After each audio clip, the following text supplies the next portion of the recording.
family. Pero in California nila, para sila masagay na buhay sa mga kultura sa dapat nila sa Kristo. Pada 885 sila. At kanagiging mga pag-isa sa Catholic sa mga Islam. Ito na lugar ni Pokyat, Pola, Slovenia, Croatia, ito ang sila dito. Ito ang organisasi sa sa panahon ay ang kanagiging gamit ng lingwahe, hindi po bago pa ang sa Latin. Pero pagkatulang sa Roma, pinagkubaran ko lang ang klase sa liturgia. Ngayon, hindi sila mabuto, lagay mga naging instrumento para at tumaluga, Eastern Europe, maging Christian, maging Katolik. Pero sa sinilesta pala, nakapalik ko sa libro nga Saint na siya, Saint, meaning, legal siguro 1989, at sa 1994 siguro, tapos iniyakan niya tayo sa libro. Pero sa pagbukat ko sa kanya, piyesta sa Santo Benito ng kasampusan ito, called Calendar of Saints siya. Kaya din naman bago. Sa February 14, nakabulong din Saint Valentine. Hindi nga libro in print sa Daughters of Saint Paul.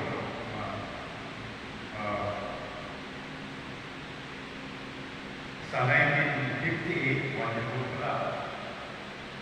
Dito sa Boston, Massachusetts, Amerika nga siya naging print na. Basahan ko sa inyo ang mga nakasulat din, February 14. In the early martyrologies, sa Santos, there are 3 different Saint Valentines mentioned under the date of February 14. One was a holy priest of Rome who was martyred under the Emperor Aurelian in 270. Another was Bishop of Intirano, modern Turkey, who also suffered in the second half of the 3rd century of 51. And was buried on the Flaminian Way. Of the 3rd Saint Valentine, who suffered in Africa with a number of companions, nothing further is known.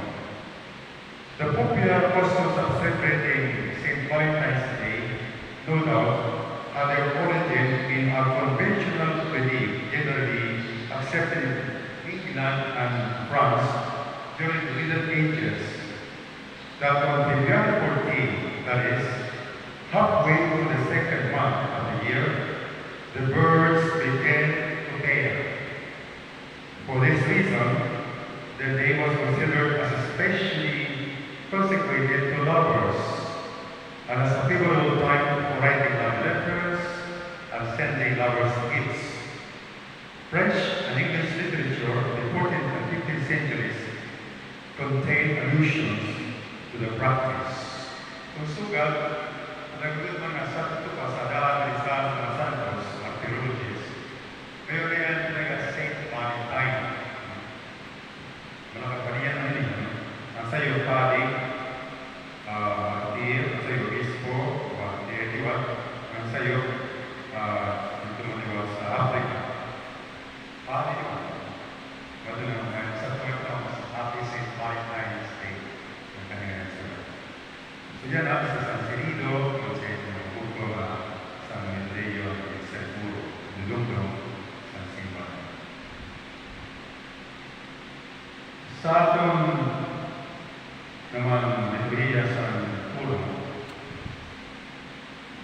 si Hari Berbo, kakahapon po sa Medreo San Puro, pili siya sa Diyos, maging hari sa Israel, ikang hari sa mundo. Kaya siya, itagang kahiyas, lagi sa lagna, sa sininga, pagtundi kanya sa Ginoo. Daw sugat si, wala niya tibigyan, pulang sa Ginoo. Wala yung nilihiyat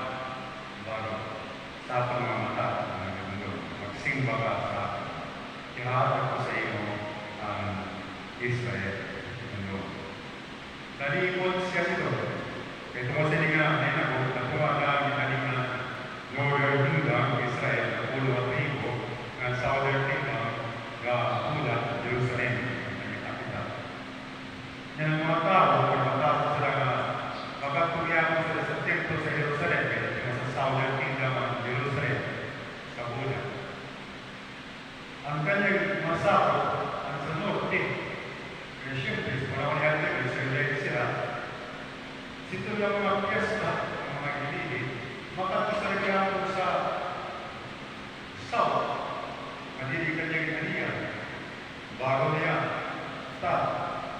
bago niya sa pagpasa, kunsugan, ang dinalian ni babalik ng kasambahay ni David. Kung hindi nga mga tao, magpalagay pagkato sa templo sa Ginoo sa Jerusalem, paghalas sa mga sakripisyo, ang kasingkasa sa mga tao, kapabalik ng kasang kinagaro sa Jeroboam, hari yung tuloy. Ngayon ng bawal, papatayan ako. So, nakawala tayo sa security. Ngayon ng mga piyesta na hinihingi ito, kaya sabayan din sa mga piyesta sa atin naman sa Kinahiyan, sa Norte. Kaya hindi ko kasi ulawan ng pagkakaba, ng bulang kiyagaw sa mga sa Bethel, ng sa iyo pang lugar, sa dami. Ang kauna, bagay sa mga tao, hindi ako niya, ang Dios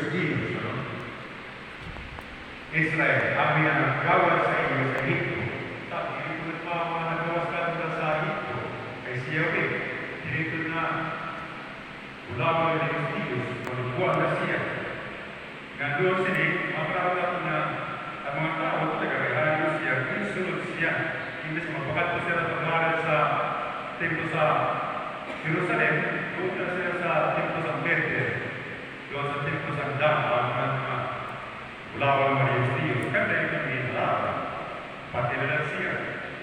Dan doon sila, nadala niya si Kawak sa tamang pagtubo ng mga tao. Ang may tulong na ini si Hari Pagkuho, itanawang tanin niya sa Ginoo. May tulong na bago pa ini pinuhatan nakadaragin sa panimalay na Pagkuho. Una ka ini sa dia ngan paghuko nakapaanaw nga sa panimalay na Pagkuho. Ini sa bawang pagkuho. Talaga na kultura siya dahil parang talaga niya si Pagkuho. Pero wala mga yung sila mga angkan sa mga kapalian sa mga Levita, bisa sa tulong niya, pali ka, hindi yung ikaw pali ka, bisa naman nila ng tao, hindi mga pali. Ito na bulpit tayo ng kanyang mga sala. Ito na Ginoo na langon sa kinikaan ng Lubuho. Para siya tapo sa pulo sa Diyos giduwas kanya ni Propeta Ahiyas. Ito na kamatulan. Kung hindi siya Evangelio, baliktad naman niya ang pagpapa ang isiplo naman ni Jesus, talaga ang kanyang ginsugat, sitwasyon na halos posible, kanda ng tiyan ng ulo ng di, tuman nila, isunod nila. Upang kayo ng mga tao, ang nangilulubog kay Jesus, pilis na tulong ng tao, ang mga kinulubog na sila. Ang bago sa Ginoo, wala pang nagsinigan ng ipapakaw, ng hirap tayo, pauligon, may katulong pagkaw, bago na, ito lang, tinapay. Kan kira ka sa dito yung mga isda. Ito na tinapay, manataga, kuha sa Ginoo, pasalamatan niya ang Diyos na naman tao, kanyang padang. Ngan, yung sugo ka niya mga pusulas na, manatag ni, pagkakalitura sila, manatag ni mga pinapay, ipilit niya ng pinapay. Ito na pulo nga, posible maninig, kadama sa mga tao. Pero inuot sila, ang ginagawa nila, ang pulo, maging labas, subukan na sa Pinoy sa Kristo. Suduha nga sitwasyon, ang sayo, waray pamati sa pulong, waray tuon sini, si Jeroboam, ang sayo naman, namatikot yung pinalatulan, intuman niya ang pulong sa Diyos. Siya ay nilubuhang, grabe ang kanyang karapot na grasya, hinggang sa pagiging ministro lang ni Hari Solomon, jelas sa kanya ng pinalihan, kadapos ang grasya. Sa tubangan sa kanyang security, na ang kanyang mga tao siya magtapos na di ganun sa mga bayan, ay pagkalat sila sa Jerusalem, mabalik ng pedo sila. Ang ano na dito, pagkanto, spiritual man, kadagman man, pagsimba man lang. So, parang masunlaban dito ang hagis nila. Meron na doon sila, ang kanyang security, na sobrang paliwag na patayo na ng luwag, managing kasihari. Ang tungkol sa kanyang mo, wala siya takot sa Ginoo, na hindi mo siya sarap sa tubangan sa Diyos. Lagi ng faithful siya. Ngayon na naganda siya sa harapan. Nadarap niya ang tao na sa ipakasala. Nawara siya sa tama simba sa bawat ng Diyos na nagkawa sa lahat sa libro sa pagkawin siya. Nang sila naman ng mga postules, ang kata talaga disposisyon, ang kanta pagkakot ka sa Ginoo, siguro nagpagin sila na bago pa ang tao, nabubuhay din niya sintinapay, o sa kada pulo na natikang sa tapat sa Diyos. So sa tubangan sa ito, ang posible nga sitwasyon, 4,000 men, 7 loaves of bread, Ginoo sila sa pulo sa Ginoo ng kakailangan panahon. Sa sitwasyon na singkawatayan, una na tao, sa ibang tatagal, doon itong lumapot, doon itong magtikam. At least may doon grasya. So, kung tulungahin pa naman rin, ang wala kang tamaging makasarili, kundi magkamiwas sa concern sa karatas. Maghating kapatid na natin. Ang tungkol sito, matataluwas. Sa tubangan sa sitwasyon sa singkawatayan. Kaya siguro pag kita matubang sa sitwasyon ng mga pagsaya sa tubangan sa mga problema, pipita ko pabalikan ng mga moments sa kinabuhi kapag di kita inabas sa mga Ginoo sa atong pagpalanggan, paggamit sa grasya. Malay na ito ang spiritual director sa seminaryo ng bago niya kung pari na mo nga maputantap na nag-crisis ka mo, paligid din ninyo ang moment sa iyong ordinasyon. Paligid din ninyo. Kasi ito, mga tapos sa luyo sa iyo, ang luya, hindi pa ang yapon sa Diyos magitan. Kaya magpokusok ka para sa namin spiritual director. Ngayon, sir, pag-usap pa lang kita na tubang sa mga problema sa kinabuhi, always, may mga moments na rin na sa ito, abundan kita.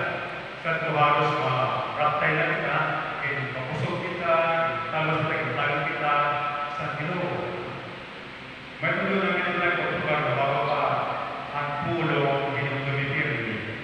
May naging papagaw, may naging bihim. Iyan Diyos mo pasibay, nung dumi, mapag ako sa iyo, tukod sa katapusan sa panahon. Nakaliyak ka hapon, nagpapulisan ng tinig, kahit na sitwasyon naman sa iyo ng pantara. Dimuat pa sa pagkakot. Tarik kayo sa Diyos. Ang magulang na alika, kung siningalan niya na sa tratamiento, iligugma ka sa Diyos. Itong tumino. May tundunan sa iyo na kaya isa sa siningalan ng pagbasa. Ang pulong sa Diyos, ang iluwas sa Ginoo, yawin ka naman narubuwang, kung taging titigan niya ng matigan, para wala sa security, para wala sa makasala, na nag-iwas siya ng Diyos, pagtulog sa mga tao ng klase, na wala ka ng mga ispatunan. Ang pulong sa Diyos ay namasyan sa mga pastor, sa imposible na sitwasyon, kapitula na tinapay sa pagpakaw sa upat kayo po, na ito ang ituman ng sugo, ang ikasay niya, katangwasan. Sa mga tao, sige butod na ito. Kaya Diyos na sa Ikatutubo po sa pagtubo para sa ginagawa sa pagtuma, pamahalaan ng tulong,